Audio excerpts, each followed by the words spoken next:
जो भी इस चांद का टुकड़ा सबसे पहले यहाँ पे लेके आएगा वो मेरा शौहर बनेगा।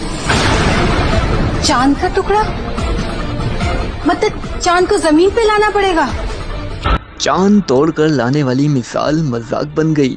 इंटरनेट इस्तेमाल करने वाले बहुत से सार्फिन ने हाल ही में एक वीडियो जरूर देखी होगी जिसमें दुल्हन की फरमाइश पूरी करने के लिए एक लड़का चांद का टुकड़ा तोड़कर लाने की कोशिश करता है। भारतीय ड्रामे के एक सीन की वायरल होने वाली वीडियो ने बहुत से लोगों को हैरान किया तो बहुत से लोगों को हंसने पर मजबूर कर दिया। वायरल होने वाली वीडियो में ड्रामे के हीरो को दुल्हन से शादी के लिए चांद का टुकड़ा जमीन पर लाते दिखाया गया है, जिसके लिए वो रस्सी की मदद से चांद पर जाने की कोशिश करता है। दूसरी वीडियो में नौजवान को गाड़ी के जरिए खला में जाकर चांद का टुकड़ा जमीन पर लाते दिखाया गया है, जैसे चांद ना हुआ बल्कि किसी पेड़ से आम तोड़ने हो।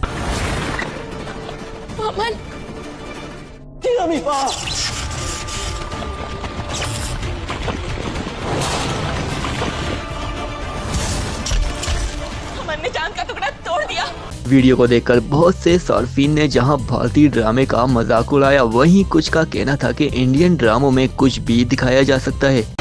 और खींचो, मारो मुझे, मारो मारो, मार साले का खोपड़ी तोड़ साले। ताहम बहुत से अफराद ये नहीं जानते होंगे कि वायरल होने वाली ये वीडियो भारतीय ड्रामे ये जादू है जिनका के सीजन 2 की है। ये ड्रामा अक्टूबर 2019 से नवंबर 2020 के दौरान स्टार प्लस पर नशर हुआ था। हमने चांद का टुकड़ा तोड़ दिया। कौन है ये लोग? कहाँ से आते हैं?